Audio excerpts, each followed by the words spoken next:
board over there. And of course, Sharon, David Lau, and a new hire, Coleman Cronin, also from over there, are going to be helping us a little bit with this. Here's a quick timeline. As I said, we start in September with intake of projects.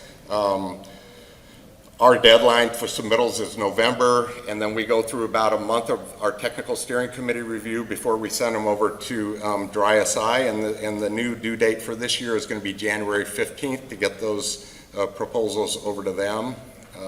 And in between there, there's a couple of stops. We go to our structures policy board and we brief them. So that's all of our deputy directors, as I mentioned, and that way they have a chance to kind of let us know what's going on. Here's our overall schedule for Division of Research.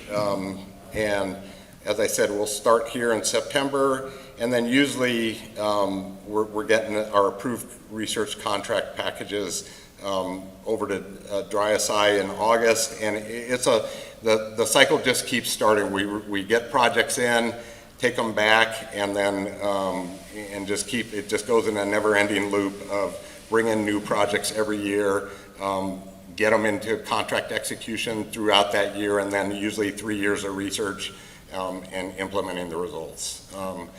So here's kind of an idea of how much money is involved every year. Here's our different program steering committees I talked about. You can see about every year between $7 and $8 million is what we're giving out, or we have available for research. And here's kind of the way it's gone out. Pavement and geotechnical structures, that shouldn't be a surprise because in our asset management plan, those are our two biggest asset management classes, pavement and bridges, so they're still getting a lot of the money, although now, we've spent a lot of money on seismic research, and we're getting towards the end of our seismic retrofit program. We closed that out, so now it's just going through our asset management plan, and there was a huge investment, about $125 million over the past few years, 30 years, right, and all of the different projects we've done through the Toll Bridge program and our phase 1 and phase 2 retrofit programs. So a lot of the research needs now are going towards things that are having to do with climate change, developing materials, new materials and cementitious products because we're running out of aggregates, things like that. So there has been a shift towards some of those types of areas. And of course, equity and those types of things are getting counted now. We're doing a lot of research to make sure that our projects aren't impacting disadvantaged communities. Here's our ranked research list here. We submitted 11 projects last year, and we do have a limit now. We can only submit 12 projects worth $5 million, so this is what we submitted. And out of these, we've got 7 of them approved, the ones in green and the yellow one there. So we did pretty good. Here's kind of like what our contracts have looked like since fiscal year 17 through, let me get this back here. So we've been managing about 20 projects actively, between 20, about an average of about 20 projects every year. And you can see every year these orange ones are new projects that are added.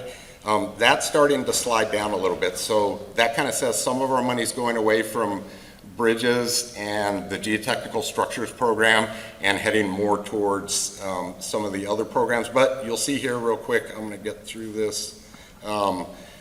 Here's our pier bridge projects, and there were 6 of those. So you can see over since fiscal year 1920 to currently, we're going to spend about $3 million. And we're averaging about $685,000 a year in projects that we've had, and you'll have presentations on a lot of these projects during this briefing. Here's kind of what it looks like. Here's our overall funding over the past few years, and you can see the percentage that piers gotten here. One thing to note is our master agreement is expiring.